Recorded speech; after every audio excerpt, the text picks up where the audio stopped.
We'll look at 3 programs based on code from the book to compute the average of numbers that are stored in a file instead of entering the numbers from the keyboard each time we run the program.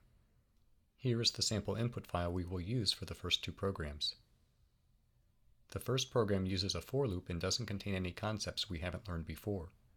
We ask the user to enter the name of the file, we then open the file for reading, and we can use the variable InFile to access the contents of the file.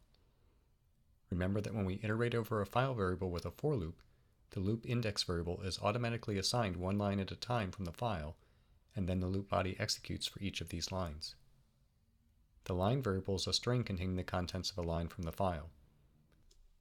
In this case, the string represents a number, so we convert it to a floating point number and accumulate the total. You might remember that the line contains the \n at the end of the line, and might be worried that the string cannot be converted to a float. We'll use the Python console to verify that it works correctly, even if a string contains spaces before or after the number and ends in a new line character. As we did in the previous video, we also accumulate the quantity of numbers we have added up. When we've processed all the lines in the file, we can compute the average and output it. We'll debug it and see that as the loop is executed for each line, we accumulate the values of total and n.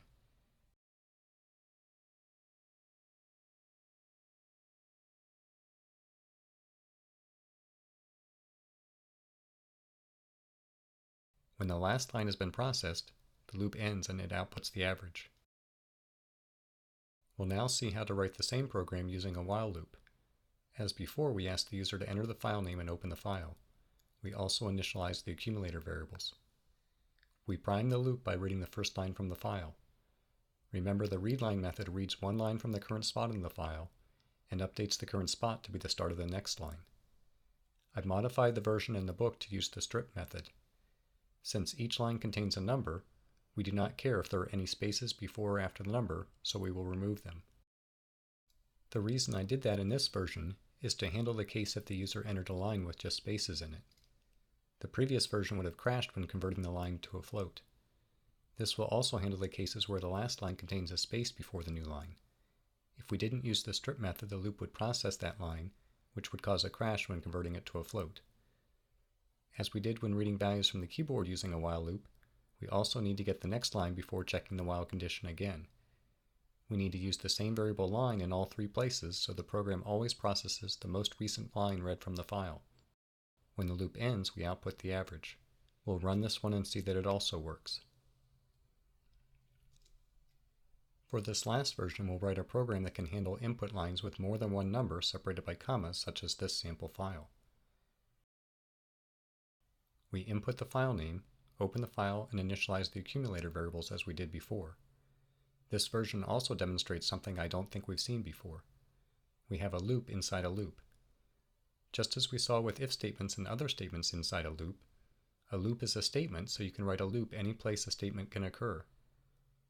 As we step through it below, remember to think about processing each line without concerning yourself with the other lines around it.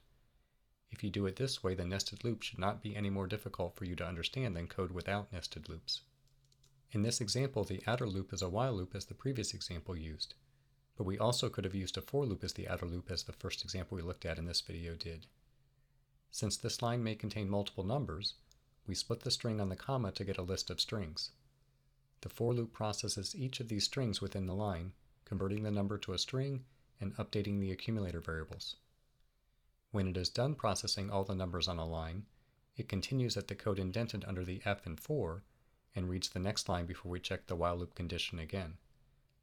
So each time through the outer loop, the inner loop executes to process all the numbers on a line. We'll debug this to see how it works. I've set a breakpoint on the while loop so we can see the first line was read by the previous line of code and contains the string 3. Since this is not the empty string, the loop body will execute. When we split the string on the comma, we get a list with one string. The for loop will execute once with the variable x string assigned to the string 3. We accumulate the variables total and n. There are no items left to iterate over, so we read the next line from the file. We can see this line contains 5, 7.